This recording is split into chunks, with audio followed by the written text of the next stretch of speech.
কি ভালো ছেলে, এত ভালো ছেলেটাকে কে খারাপ বলে? কে খারাপ বলেছে তোমার? দেখবো আমি তাকে।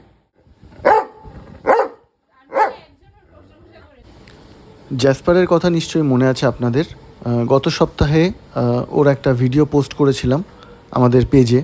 গেছিলাম আমরা ওর বাড়িতে কনসালটেশনে এবং সেখানে ওকে এক্সামিন করে দেখা হয় যে ওর কী কী প্রবলেম রয়েছে। যাই হোক, আজ থেকে জ্যাসপারের ট্রেনিং পর্ব শুরু হলো। একটু বড় যে সারমেয়গুলো তাদের ট্রেনিং করতে গেলে প্রথমত দরকার মনে প্রচুর সাহস এবং তার সঙ্গে দরকার ধৈর্য।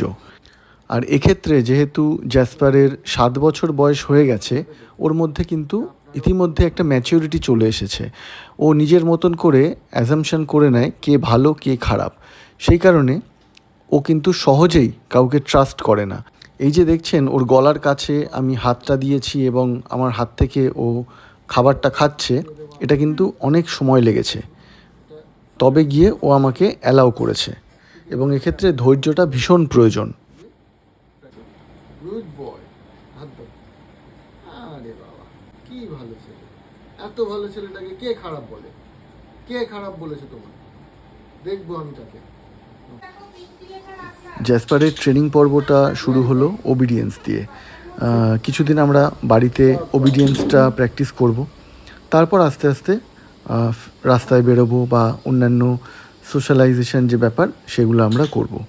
তার আগে এই বেসিক হোমওয়ার্কগুলো বা একটু ওর সঙ্গে আমার যে বন্ডিং সেইটা দেখে নেওয়া, এটা একটা ওবিডিয়েন্সের মধ্যে দিয়েই যাবে।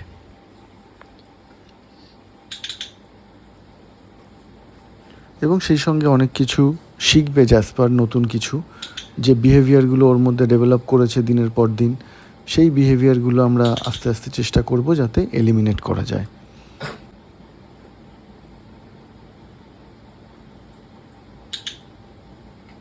ওই ফিয়ারটাকে আমাদের কাটাতে হবে, বুঝলেন তো? আর ডিসেন্সিটাইজটা বেশি করে করতে হবে। মানে যে ব্যাপারগুলোতে সেনসিটিভ হয়ে যায় সেইগুলোকে ডিসেন্সিটাইজ করতে হবে। মানে এটা দেখে যেমন লাফিয়ে উঠলো, চিৎকার করলো, তো এইগুলোকে আমরা আস্তে আস্তে করে এলিমিনেট করবো।